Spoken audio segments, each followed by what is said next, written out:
كيف أطبق الاستغفار؟ كيف أطبق 30,000 استغفار؟ طبعا 30,000 استغفار هي ليست تحديد أوراد، هي قصة أنا عشتها وطبقتها وخطبت ثمارها. فالموضوع إني أنا مش 30,000، ولكني أنا عشت 30,000 فوجدت ما وجدت من فضل الله. كيف أطبقها؟ أنا أردد أستغفر الله أستغفر الله أستغفر الله أستغفر الله أستغفر الله، فيش حاجة للصوت، لسان وشفتين وبسرعة، هكذا استغفر الله استغفر الله استغفر الله استغفر الله، فيش حاجة يطلع هذا الصوت. أي واحد 30,000 أنا كنت أعيشهم هكذا.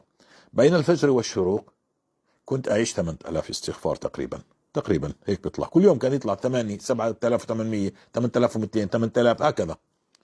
بين المغرب والعشاء كان يطلع تقريبا 10,000 استغفار. باقي اليوم في كل مكان، في كل مكان. وين أنا؟ في السيارة، في البيت، في الدار، عند دار أهلي، جالس. لربما إني أنا أشاهد حلقة، مش كل الوقت على الحلقات، حلقة مش مسلسل تركي، حلقة دين عمال أسمع الدرس لأخونا محمد حجازي، ممكن إني أنا عمال أستغفر، لكن مش كل الوقت. قلت لك أنا كنت أجلس يعني وكنا خلوة بين الفجر والشروق، وخلوة بين المغرب والعشاء، كنت أجلس في المسجد. والأخوات ممكن في البيت هيك تأخذي لك ساعة زمان في مكان معين هيك يكون بينك وبين الله. جميل. أردد أستغفر الله حتى أصل. كنت أصل، مش مشكلة بصيغة أستغفر الله. لا تقول لي صيغة أخرى، أنا عشت صيغة أستغفر الله عشان أصل ل30,000. هاي أنا مسؤول عنها أمام الله بهذه الصيغة. فوجدت ما وجدت أن الله يعني قد أبطل عني السحر، كان كسر ظهري، وقضى عني دين جررته سنين طويلة، وأنا أتهم التجارات، وأنا كنت أتقلب بين العبادات، ولكنه ما قضي هذا الدين وأبطل هذا السحر، حتى إني لزمت الاستغفار بصيغة أستغفر الله أستغفر الله أستغفر الله. نعم، كانت يعني هي مدة 6 أشهر، المدة 6 أشهر. ويعني العطاء كان تدريجي، مش بآخر 6 أشهر، لكن العطاء قضى الله عني دين أكثر من $80,000. نعم. الآن سورة البقرة، أنا بالصدفة مش قرآن منزل، أخذت سورة البقرة أول يوم مرة 28/9/2019، أول يوم مرة. ثاني يوم بدأت 4 مرات هكذا. عندي وقت، أنا إنسان مستقل، فكنت أوزعها كل الوقت. فقرأتها من الموبايل، من مصحف، ومش من مصحف، بالدار وبالسيارة، في كل مكان، في المسجد. لكن بعدين يعني استنتجت إنها أفضل طريقة لقراءة سورة البقرة إنه يكون عندك قراءة واحدة كاملة لسورة البقرة داخل البيت ومن المصحف وبصوت أنت تسمعه. فهذا يؤثر على قلبك، يؤثر على صوتك، ويؤثر على قلبك، وعلى نعم على سلامة الصدر. نعم، بزيد سلامة الصدر. فلما عشت إني أقرأ سورة البقرة 4 مرات، أول شيء لاحظته إنه الشغف بدأ يطير، السقطات التي بينك وبين الله بدأت تطير، حبك لشهوة حتى لو كانت في الحلال يعني إشي أكثر من اللازم بدأت تطير، كل شيء بدأت تخلع وبدأت تعود إلى الفطرة السليمة.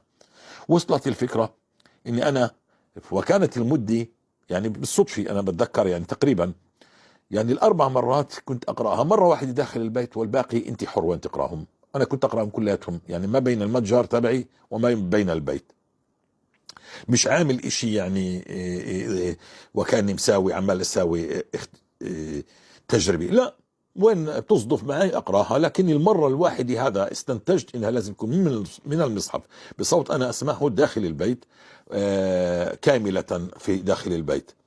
فكنت أن أنهيها يعني هكذا، والباقي لكن كنت أنا أغلب المرات أقرأها في البيت.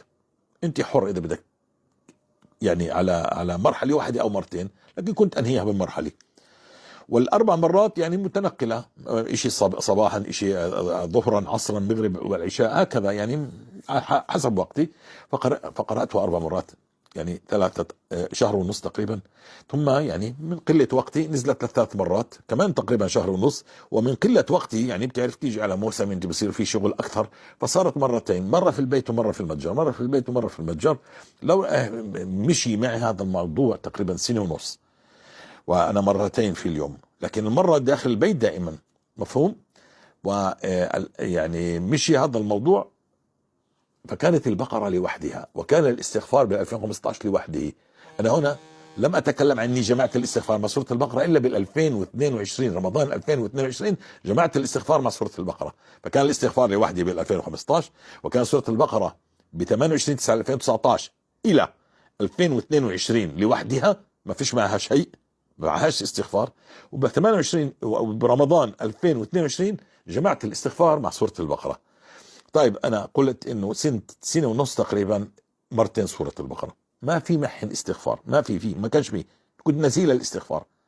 ومرة واحدة إلى يومنا هذا، يعني نقص المدد هاي التي قلت لك عنها، وبقيت مع مرة واحدة مع سورة البقرة إلى 28/9/2000 عذرا إلى رمضان 2022 كنت أنا مع مرة واحدة سورة البقرة، فأضفت عليها الاستغفار ب30,000 استغفار. القناة ما كانتش موجودة، ما كان المتابعين لا حلقات ولا قصص ولا شيء، ما كان